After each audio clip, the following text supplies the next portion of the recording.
दोस्तों, today in this video we will discuss the power of the police. How the police officer use his power and which circumstances he is able to use his power and which condition he has the authority to use his the power and which law give the police officer and give the authority to use his officer. So in this video we will cover the topic of the police officer, power of the police officer. So इस video में हम बात करेंगे power of the police कि एक police officer जो है उसके पास कितना पावर होता है और वो अपने पावर का कब और कहां और कैसे इस्तेमाल कर सकता है और वो जो ये पावर इस्तेमाल कर रहे हैं वो कौन से कानून के तहत जो है ना वो इस पावर को इस्तेमाल करेगा. So in this video we will cover all these topic. So first of all, the power of the police is introduced in the section 54, section 55 of CRPC. CRPC के जो है CRPC क्रिमिनल प्रोसीजर कोड में जो है ये power दिया है police officer को कि वो इस पावर को इस्तेमाल कर सकता है. कौन सी सेक्शन के नीचे? सेक्शन 54 के नीचे जो है सेक्शन 54, सेक्शन 65 के नीचे जो है ना उसके पास ये अथॉरिटी है. He can easily freely use his power when he has get satisfaction या when he get some strong evidence या some strong information. So section 54 discuss the power of the police. Power of the police क्या है? Police officer जो है ना ये power का जो without the permission of the magistrate ये पावर इस्तेमाल कर सकता है. नॉर्मल केस में इस तरह हो सकता है कि जब पुलिस ऑफिसर कोई किसी बंदे को अरेस्ट करता था तो उसको अरेस्ट वारंट जो है ना जरूरी होता था. Without warrant police can not arrest anyone. So in this section give the police officer power to use his power without the permission of the magistrate. So magistrate की पावर के इजाजत के बगैर या परमिशन के बगैर वो ये पावर इस्तेमाल कर सकता है. So first of all कब इस्तेमाल कर सकता है? नंबर वन ये है कि police officer when the police officer have received some strong, some suitable, some जो है ना valuable information about someone. जब पुलिस ऑफिसर किसी ऐसे बंदे के खिलाफ कोई इस तरह इंफॉर्मेशन रिसीव करता है या इस तरह कोई मामलात उसको पता चलता है कि ये बंदा जो है कॉग्निजेबल ऑफेंस में कमिटेड करने वाला है या कॉग्निजेबल ऑफेंस में इन्वॉल्व है तो तब वो जो है ना पुलिस ऑफिसर उसको अरेस्ट कर सकता है विदाउट वारंट.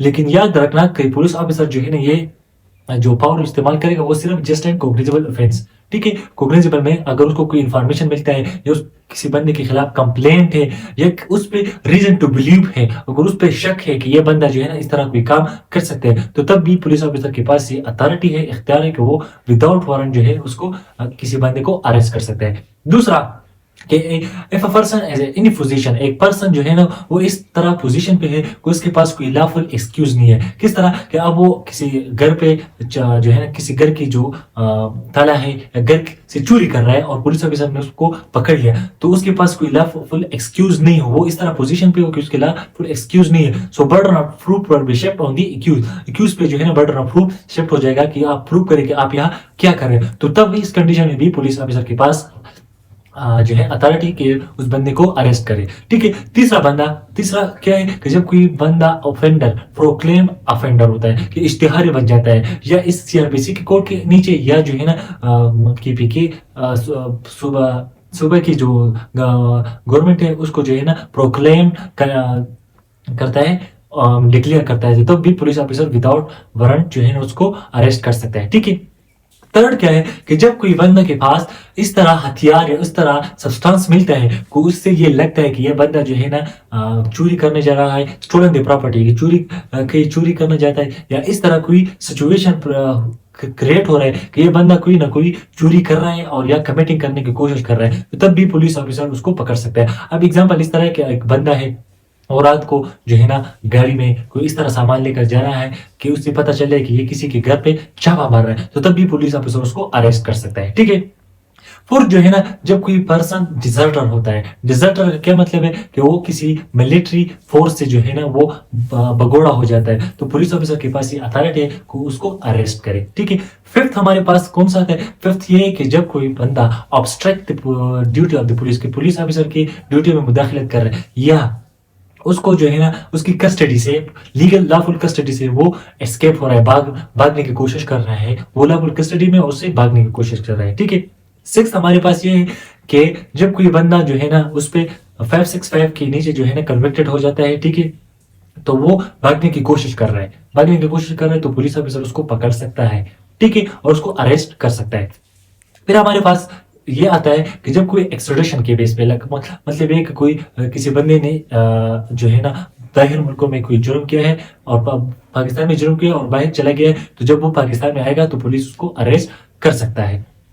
ठीक है, फिर हमारे पास ये है कि जब कोई पुलिस ऑफिसर, ठीक है, उसको रीजेंटिव पुलिस ऑफिसर जो है ना, सेक्शन 55 क्या कहता है, सेक्शन 55 जब कोई हैबिचुअल ऑफेंडर है, ये एसएचओ पकड़ेगा उसको, एसएचओ जो है ना उसको पकड़ेगा कि जब कोई वेगाबान हो या हैबिचुअल ऑफेंडर हो या रॉबरी कमिट कर रहे हैं, तो पुलिस ऑफिसर एसएचओ जो है ना उसको खुद अरेस्ट करेगा। तो ये हमारे पास जो है ना पावर ऑफ दी पुलिस है, जो अंडर सीआरपीसी सेक्शन 54 और सेक्शन 55 के अंदर जो है डिस्कस हो गया है कि पुलिस किस तरह और कब कैसे अपने पावर को इस्तेमाल कर सकता है। ठीक है, so thank you for your time and watching. Last में ये है कि जब कोई बंदा जो है वो अदर जुरिस्डिक्शन में, पुलिस स्टेशन की ताने में जुरिस्डिक्शन नहीं, तो दूसरे पुलिस स्टेशन को नोटिस सेंड करेगा, ठीक है, बाय रिटन, या कोई इस तरह नोटिस सेंड करे कि ये बंदा जो है आपके इलाके का है, उसको पकड़ लो और हमारे हवाला कर, तो तब भी पुलिस ऑफिसर उसको पकड़ सकता है। So it's all about the power of the police. उम्मीद है ये वीडियो आपको पसंद आएगी। सो